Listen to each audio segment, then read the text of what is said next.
Hey, hey, hey, and welcome to Mind Power Meets Mystic with my pal, Michelle Walters, Mind Power, and me, Cynthia Varkevisser, Mystic. And today we are going to ping pong back and forth to talk about amazing women in our lives who have inspired us, whether they are women from the past, women from the present, or young women. Actually, I guess that's in the present as well. So let's start. We're doing this for Women's Month, right? In March. Yes. So upcoming is International Women's Day, and we decided that we were going to make the month of March be about women. And so hence the spirit of this episode. So here's where we're going with this. Michelle and I want to talk about women's empowerment. We come from a generation where a lot of women had to work in the quote unquote men's world in order to make it. I mean, I even think about those power suits that women had in the 80s with the big shoulder pads. And so that, you know, they're super masculine up top. And then they had mini skirts, which I still love that look, by the way. But that was a message in itself, which is I'm super, super powerful. And yet I need to show my legs to, you know, to have my femininity. So let's start. I wore those suits. You didn't? I did too. I wore those suits. I did too. I had one in black with the blue top. It was, you know, it's still a great look. I wish they would come back. And at the same time, I don't want them to come back because I don't think it's necessary anymore, right? We're in a different time. No, we're in a different time. Fashion has changed dramatically. That is true. Yeah, thank goodness, right? On some of that stuff. Yeah. But I still want to fit into an overall set. I think those are kind of timeless. I wouldn't mind looking a little hip hopish. Overalls. All right. Yeah. No, I used to have overalls. I've been kind of jonesing for some new overalls. See? Yeah. Yep. Yeah. I think that's still back in fashion. But anyway, so here's what I want to do. I'm thinking about a lot of women that we admire. And I always think about when I need to, you know, reach a higher level. I always think of someone as an example. So first off, when you think of a woman who has inspired you in any way, shape, or form, who do you think of? J.K. Rowling. Really? Well, yeah. I mean, the woman created like $1 billion empire by when she was totally broke, sitting around writing books using her imagination. I think that she is an outstanding example of somebody with phenomenal and kind of unreasonable, well, I don't know, Harry Potter's genius, but amazing success, creative success, where everything came out of her head. Right. You know, I mean, and it came out of her head. I think it must have been it. Somebody asked me once, because I wrote a book, did I channel it? No, I didn't channel it. But in some sense, J.K. Rowling came up with all of that Harry Potter stuff. And so she's somebody I think is pretty fabulous. I love that. And who doesn't like the Harry Potter series? I know. There's kind of something in it for everybody. So what about you, Cynthia? Who's somebody who comes to mind for you? Actually, I have two, but I'm going to start with this one. And you may or may not be surprised, Lucille Ball. Oh, gotta love Lucy. Right? I do love Lucy. I love how she stood up. So I've read a few things about her. I don't know tons about her, but I do know that she came in as an actress. And when they were talking, the public, were talking about how fabulous and how funny Lucille Ball was. She made sure to send a copy of her script where every action is actually scripted. And so, you know, Lucy looks pensively as she goes into the one that the manuscript that she was showing, or the script, was the one of her grape stomping. Oh, of course, the grape stomping. Right. Yes. Freaking hilarious. She also had an interracial marriage, right? Yes. Well before that was popular. Not even cool. And it was great that I was looking at them on TV when, you know, racial things, tensions were still, well, not like it's not now, but um, and I saw Desi Arnaz, I saw her, and I just thought he had an accent. I didn't even think of them as an interracial couple. And then the last is that she was super gutsy and had her own production company, Exactly. right? She's well noted as one of the most successful women in Hollywood, maybe Right, still, right, because she made a lot of the decisions. She and Desi made some strong independent choices together, right. but she was quite a businesswoman. Absolutely. We think of Lucy as the woman stomping the grapes, but at the end of the day, the woman was brilliant and a genius Absolutely. and a risk taker, right? That's what I was going to say. She's got it all for me. She's a risk taker. I mean, the fact that she picked up Star Trek when no one else wanted it. Yep. And then who didn't, I mean, and you had, gosh, now I forgot his name, O'Hara. And is it O'Hara or Uhuru? O'Hara, right? No, it's not. O'Hara.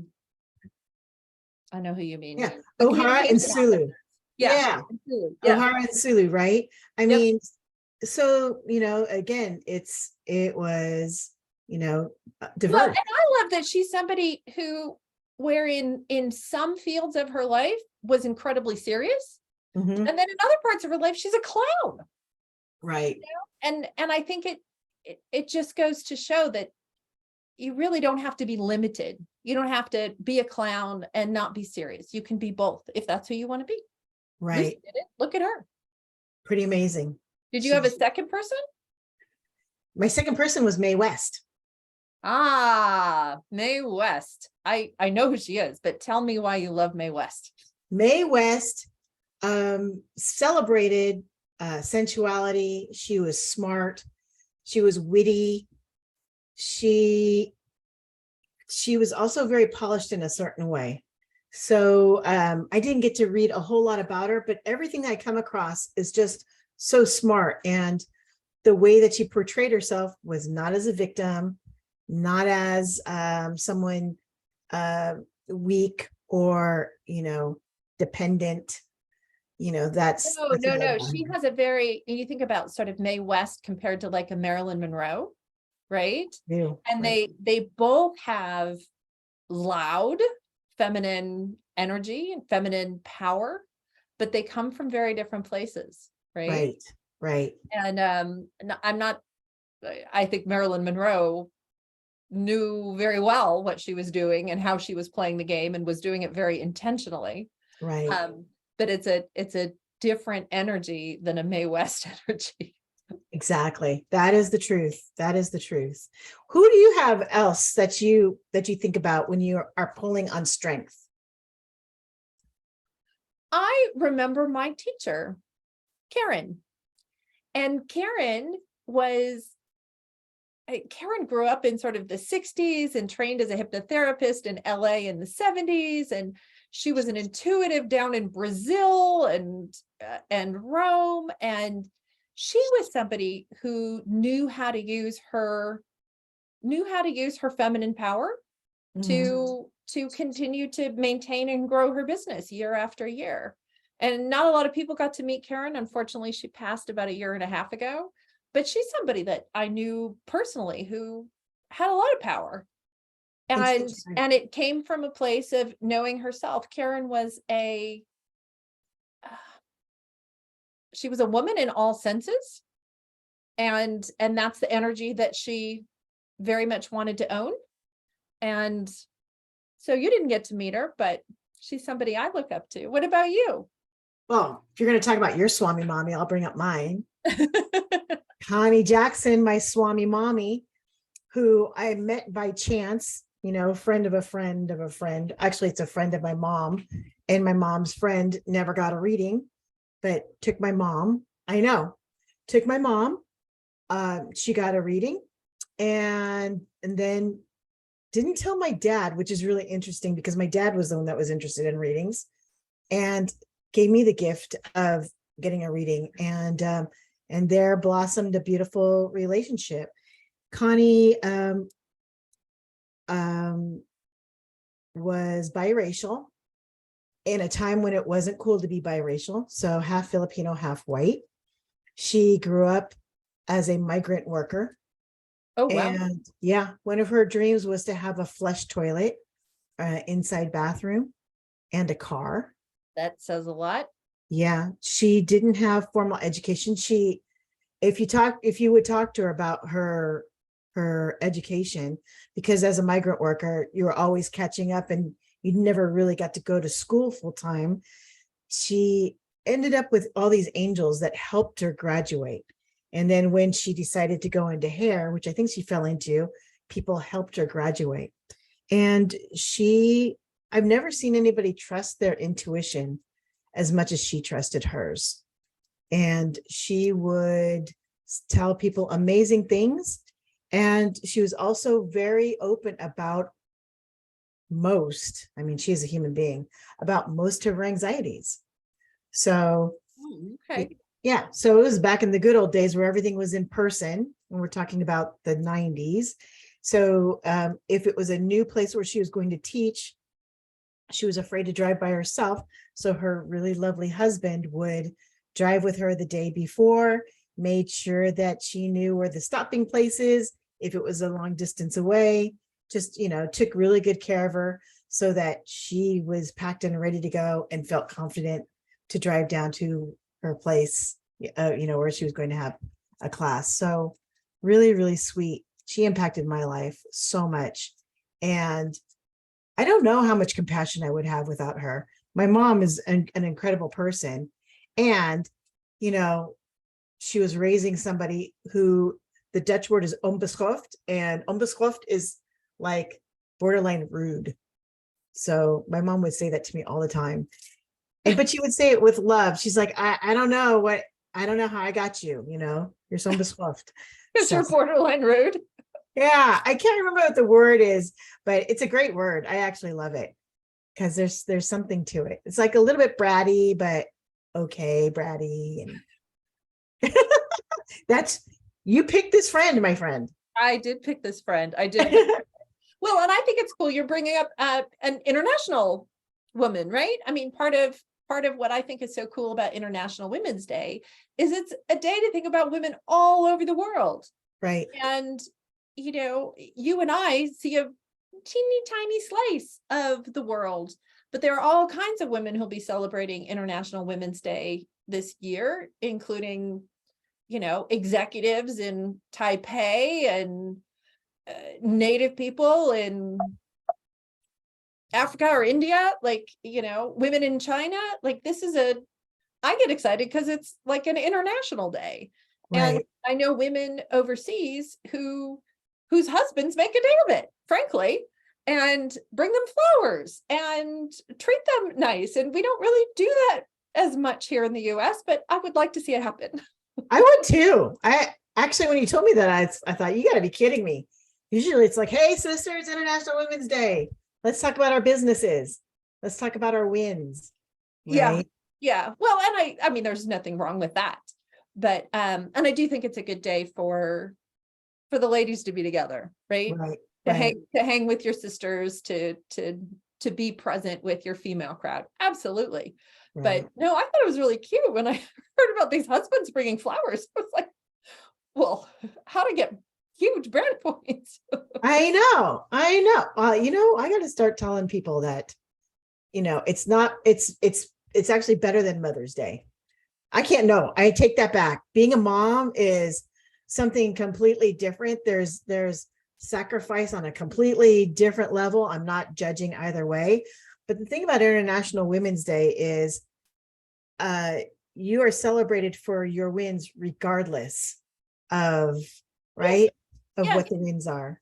Yes. Yeah. It's really just sort of a celebration, I think, of femininity, of the feminine energy, of feminine power.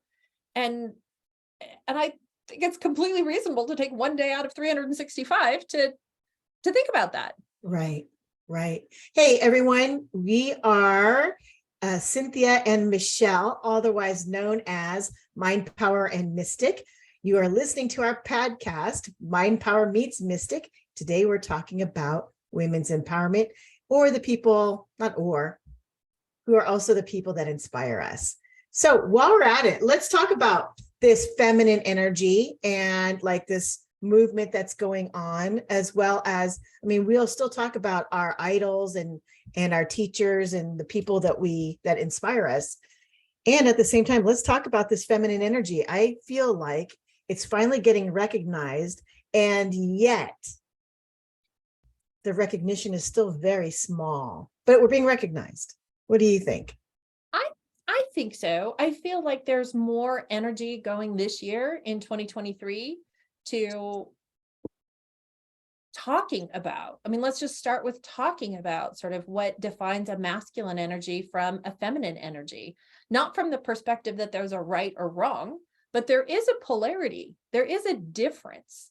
And as it's all been said before, women have a touch of male energy in them, and most men have a touch of female energy in them. And for some people, the balances are dramatically flipped, right? Right. But I think it's useful to think about those two different energy in sort of the constructs of a yin yang perspective, because those distinctions have been part of civilization for thousands of years. Right. Right. I agree. I like to tell people, in my opinion, that feminine energy is the engine or the energy, and that the masculine energy is the steering wheel, so that your boat is going where it needs to, or your car is going in the direction that it needs to go to, or that the feminine energy is the bow and the male energy is the arrow. Same thing. It's the feminine energy that propels, and it's the masculine energy that provides the target, the direction. the direction, right? Yeah. No, I think those are beautiful. I haven't heard you share those before, Cynthia. I love those. Yeah, I got lots of them. I got lots of them. You've been doing this a while. So I think for me, that the women that I love, and I find that they are empowered, is that they embrace their feminine energy, and they know that the masculine energy must be used to go to the place that they need to go. And the people that interest me the most happen to be women who do more than one thing, which is hilarious to me, because I'm like, holy crap, I don't know how to do one thing. And they're and person yourself. Right. So, that's what I was thinking. I was thinking about the women that really inspire me, and they do more than one thing. So what about for you, when you think about like these empowered women and what they're doing? Well, I guess that's true. I think that women with a lot of power are likely to be bored, frankly, doing one thing. I don't know. I maybe it's my Gemini moon. I don't know, but I get bored easily. I don't have ADD. I'm thankful in that regard, but I do get bored easily. And I think that for a lot of women whose energy is very high, Mm-hmm. you have to keep going, keep turning it over. And so Right. you would have multiple interests. That is true. I got this cup from business coach Katarina Rando, and the cup says "Empowered women empower women," and I love that as That's well. nice. I think it's great, and I love that because I think of feminine energy as much more cohort, community, collaboration, all those things. And I'm not saying that men don't, but I do believe that it's this thing where with the feminine energy, and it's because of this feminine energy with community and collaboration that we do have the ability to rise all together, which is a nice thing. It's interesting. I've been studying a little bit about women and about women's networking. And there have been some recent studies to determine that women succeed with different kinds of networks than men succeed with. I find this fascinating. That makes sense. Men succeed with broad networks. lots and lots of people, and you know all of them, maybe not super well, but you know a lot of people. And they've done research now and shown that the women who are most successful in networking actually have two kinds of networks. They have a network that's like the male network, that's broad and has lots of less strong social ties. Mhm. But they have a second network that's a close circle of inner friends that they can relate to much more deeply. And I find it really interesting that I think it's just a difference in the way men and women relate. But women who don't have that inner circle of closer networking partners Mhm. don't do as well. You can't just have a male system. You need to have a female system. And this kind of insight that I think is really makes sense for us to talk about what's different in the way a male energy versus a female energy runs.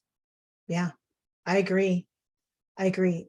I also like typically that female energy run businesses tend to look at their employees in a different way.